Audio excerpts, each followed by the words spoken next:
Yes. What? I mean, no. A fanfiction by Lionkingview. Chapter 5.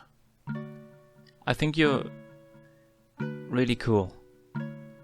Sneaking into the Pride Lands, Vitani kept on mumbling to herself. You're not here for the dog, just some casual hunting. You're not here for the dog, just some casual hunting. And so on and so forth.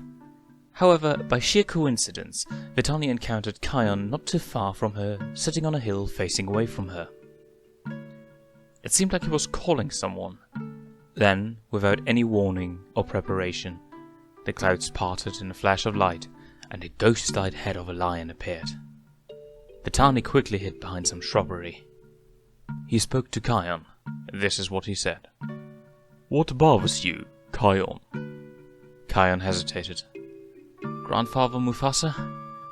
Have you ever had the feeling that you just wanted to be with someone so badly that it tears you apart on the inside? You know, as if you wanted to be with them, but you just couldn't, because it just couldn't be. Kion asked. Are you in love, Kion? Mufasa asked, keeping his patient smile as always. I want to say no, because it just can't be possible. It's impossible, yet... He avoided Mufasa's gaze. Yet your heart tells a different story. Why don't you tell me about the one you feel this intensely for? Maybe it could help you see that it really isn't all that impossible after all. Mufasa reasoned. Alright, please promise not to be mad or tell my dad. I'm not sure how he would react, Kion requested. Kion, you're my grandson. There is nothing I would get mad at you for. As for your father, you'll tell him on your own terms, Mufasa said. Okay, so there's this cub. She is so cool, just amazing. I mean, yeah, actually, she's really cool. I know it sounds odd, but she's not very respectful of my role as guard leader. But somehow I like that about her. At first I didn't want it to be true, but now I just know it. It's like she's like a boulder that can't be moved, and I am a flood that sweeps all away, and she just remains unimpressed. However, that makes me want to impress her even more. Then there are her azure blue eyes. They reflect the sunlight, and so I desperately want to see them again. She has frizzy unkempt fur, and it's just perfect that way. But... Kion paused. Mufasa waited. Kion kept quiet. But what? She's an outlander, Kion said awkwardly, scratching a patch of dirt on the ground. Mufasa once again waited.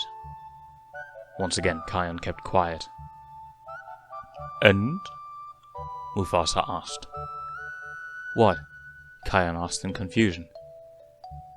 Is that what kept you from telling her how you feel? Mufasa asked.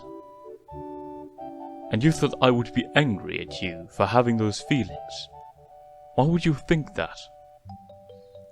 Scar killed you, and the Outlanders were his followers. I just thought you wouldn't like any Outlanders. Kion, Mufasa began. Scar killed me, but that cup isn't Scar. I have no anger towards her, he reasoned. You don't? Kion asked. Of course not. The sins of the father are not the fault of his sons or daughters, Mufasa explained. What is her name? Mufasa asked.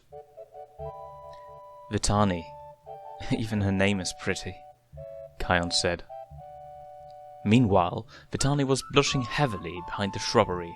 Oh, that dumb pretty boy dog, saying my name is pretty. Why, I oughta... She mumbled in an odd mix of anger and happiness. Well, maybe it would be best if you tell Vitani about how you feel. Well, then again, she might already know, Mufasa said, and released a strong beam of light towards the shrubbery Vitani was hiding behind. The beam of light seemingly parted every leaf and twig on the shrubbery, giving a clear view of Vitani. She just froze in surprise as the glistening light blinded her. Kion turned around and instantly recognized her. Then Mufasa started to vanish, and with the words, "I leave you two alone," he was gone. Vitani's eyes were fully open to her unexpected situation, both figuratively and literally. "Vitani, you..." Kion started but didn't know what to say. He slowly started to walk towards her. Did you hear everything I just said?" Kion asked hesitantly. Vitani just nodded, still lost for words. "I did mean what I said. I think you're really cool," Kion said, trying his hardest not to stumble over his own words. He slowed his pace down as the distance between him and Vitani shrunk. "I mean, it's okay if you don't like me back, but I would kick myself if I didn't ask," Kion went on. "Vitani, do you maybe want to... do you want to... confidentially, that is, since our parents probably wouldn't be too happy about... What I'm trying to say is, do you want to go out with me?" Kion said, as he felt his heart beating faster and faster. Vitani looked deep into Kion's eyes. She too was nervous. Then she opened her mouth. End of chapter 5. To be concluded in chapter 6.